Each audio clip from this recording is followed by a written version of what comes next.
A country cannot survive in isolation. As cliché as that sounds, every nation needs the other, even a powerhouse like the United States. But that idea seems lost when you look at how Donald Trump has handled things with China. As if tensions during his first term weren't enough, he rolled out tariffs on Chinese goods as high as 145%. The escalation was shocking, but the retaliation from China wasn't surprising either.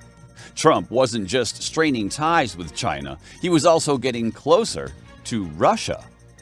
After his fallout with Ukraine's president and what many see as a growing friendship with Vladimir Putin, Trump seems to be building new bridges while burning others. But is this building ties or just another uncalculated risk, like the brewing conflict with China? Where does the U.S. really stand with China and Russia? Are Trump's own people even on board with this strategy? And when elephants fight, it's the grass that suffers. So where do you fit into all this?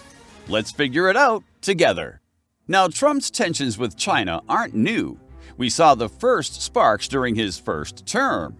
Then Biden came in, eased things up, and the world took a breath. But now, with Trump back in the picture, the heat's rising again. Even if he's slowing down, China isn't exactly offering handshakes. So grab that coffee, maybe not from overseas, and let's get on this foreign ride. Trump's new foreign policy isn't just tough talk. It's a blueprint that's already changing the game. At its heart, it leans on three big ideas: pulling back from old alliances, pushing harder on rivals, and reshaping the rules of global trade and power. First, Trump is moving away from traditional allies in Europe. Treaties, coalitions, and multilateral deals, those are taking a back seat. Instead, the focus is squarely on one-on-one deals that put American interest first, even if it means stepping on old friendships. Second, the Americans are seeing a different kind of heat. Trump's approach has been described as a new version of the Monroe Doctrine, only tougher. Trade wars with Mexico and Canada have been reignited, and bold claims about controlling places like Greenland and the Panama Canal are making headlines again.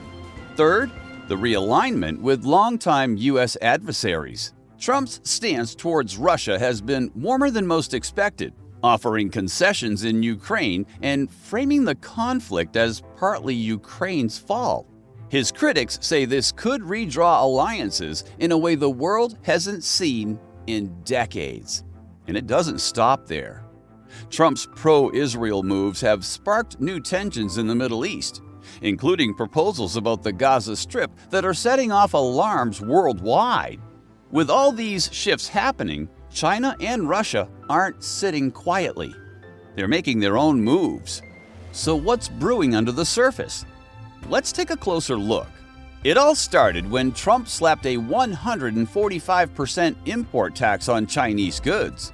China quickly fired back with a 125% tariff on American products. These moves shook global markets, pushing stock prices down and raising U.S. debt interest rates, as investors braced for slower growth and higher inflation. But this conflict didn't start this year.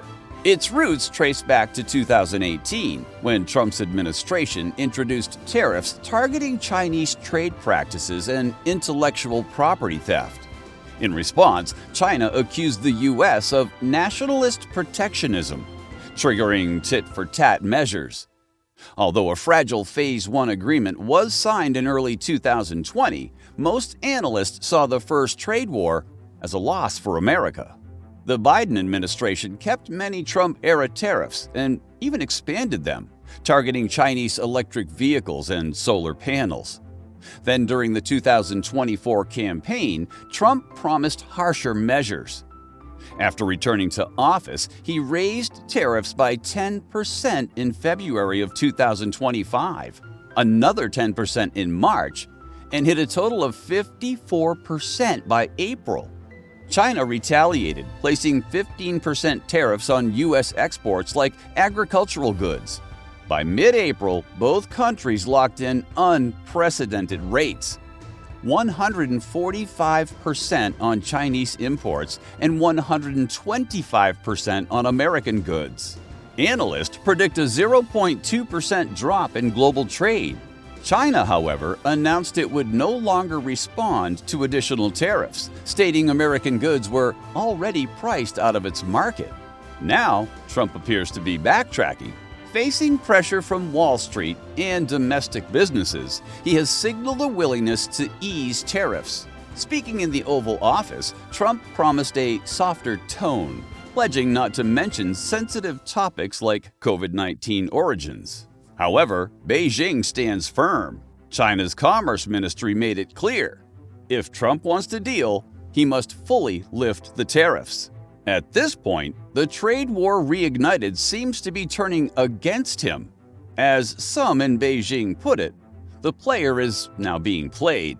But while Trump may be taking hits with his dealings with China, his relationship with another global power, Russia, has been a completely different story. While the United States and Russia seem to be at odds publicly, the reality under Trump's second presidency paints a different picture. Despite ongoing tensions, Trump's actions have drawn America closer to Moscow. In a surprising shift, Trump openly blamed Ukraine, not Russia, for starting the war, labeling Ukrainian President Vladimir Zelensky a dictator, while softening criticism of Vladimir Putin. Within weeks, Trump's administration executed a major realignment of American foreign policy. Long-standing support for Ukraine, nurtured during Joe Biden's presidency, has eroded. Trump's approach stunned U.S. allies in Europe and energized conservative populists who favored abandoning Zelensky to focus on domestic priorities. The change became clear during a tense Oval Office meeting between Trump and Zelensky, where the two leaders clashed in full view of the press. Their confrontation raised questions about U.S. military and financial support for Ukraine, 3 years after Russia launched the largest war in Europe since World War II. Trump's administration made bold moves. The White House ordered a pause on military aid to Ukraine pending review. Defense Secretary Pete Hegseth instructed U.S. Cyber Command to stop cyber operations targeting Russia. The duration of this freeze remains unknown. Attorney General Pam Bondi dismantled major Biden-era efforts to target Russian oligarchs. She shut down Task Force Klepto Capture and the Kleptocracy Asset Recovery Initiative, programs created to hunt down illicit Russian assets. Bondi also ended initiatives that had focused on combating secret foreign influence in U.S. politics. Meanwhile, Secretary of State Marco Rubio led officials to Saudi Arabia to launch peace talks, but Ukrainian leaders were absent, sparking outrage from Kyiv. Despite these actions, Trump denies allegations of siding with Putin. Speaking from the Oval Office, Trump said, "I'm not aligned with Putin. I'm aligned with the United States and the good of the world. I want this thing over," referring to the Russia-Ukraine war. Still, critics argue Trump's new foreign policy risks weakening American global leadership and emboldening Russia. As Trump shifts gears, the question remains, where does this leave the United States and the world? Quite frankly, it's not a question of how it could hit Americans, but how it already has. The tariffs aren't just a future problem, they're a present one. The average American household is already feeling the impact. Everything from groceries to electronics getting more expensive. A study shows Americans could pay an extra $2,600 a year. That's no small change when bills are piling up. But here's the kicker. If you think this only affects people in the U.S., think again. Countries around the world are responding. Canada is boycotting U.S. products.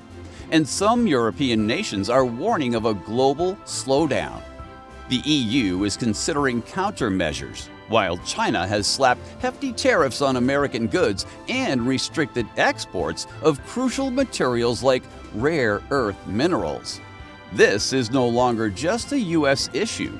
It's becoming a global trade war.